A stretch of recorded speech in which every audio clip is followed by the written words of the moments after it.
मरियम, अब मुझसे नमाज के लिए हाथ नहीं उठाए जाते। मुझे खुद से घिन आती है। क्या हुआ जोया, ऐसी बातें क्यों कर रही हो? अल्लाह तो बहुत मेहरबान है।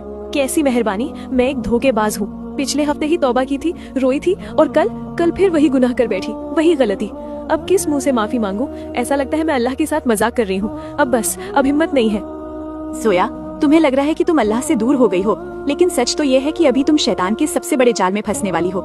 सुनो, एक बहुत गहरी हकीकत बताती हूँ। देखो, हम इंसान हैं, फरिश्ते नहीं। डॉक्टर इसरार अहमद साहब ने इस बात को बहुत खूबसूरती से समझाया है। वो कहते हैं कि एक इंसान तौबा करता है, लेकिन फिर हालात ऐसे बनते हैं, जज्बात ऐसे उभरते हैं कि वो अपने नफ्स यानी डिजायर्स पर काबू नहीं रख पाता और गुनाह हो जाता है। तो क्या वो हार मान ले? नहीं, बल्कि जैसे ही एहसास हो फिर तौबा करो, फिर गुनाह हो जाए फिर तौबा करो, करते रहो करते रहो। हजरत मोहम्मद सल्लल्लाहु अलैहि वसल्लम की एक हदीस का मफहूम है कि एक बंदा गुनाह करता है, माफी मांगता है, फिर फिसल जाता है, फिर माफी मांगता है। जब तक वो सच्चे दिल से तौबा करता रहता है, अल्लाह की रहमत की चादर उसके हाथ में रहती है। देखो जोया, हम सब इंसान हैं, खताकार हैं। हम सब से कहीं ना कहीं गुनाह हो ही जाता है, कभी जानबूझकर तो कभी अनजाने में। उठते बैठते गलतियां हो जाती हैं। इस दुनिया में कोई भी इंसान गुनाह से पाक नहीं है, लेकिन याद रखो, अल्लाह ताला बहुत रहीम है, रहमान है। वो सजा देने का नहीं बल्कि हमें बख्शने का मौका ढूंढता है। इसीलिए अल्लाह ने हमारे लिए तौबा का एक रास्ता दिया है। तौबा वो मजबूत रस्सी है जो गुनाहों में गिरे हुए इंसान को वापस उठा लेती है।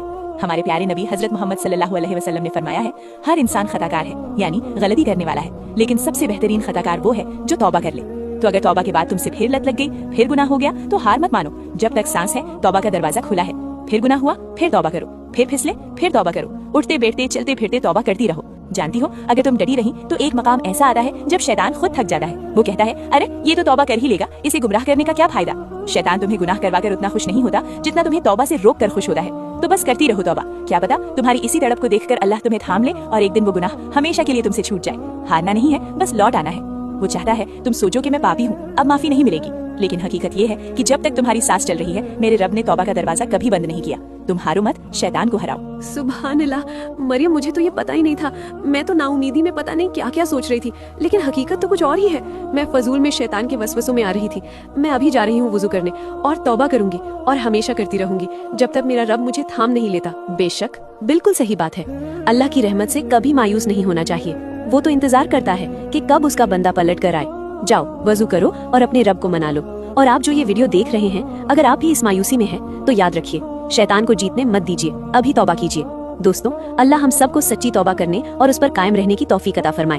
अगर आप दिल से चाहते हैं कि अल्लाह आपके तमाम पिछले गुनाह माफ कर दे, तो कमेंट्स में एक बार आमीन जरूर लिखें। क्या पता किसकी आमीन से हम सबकी बख्शिश हो जाए।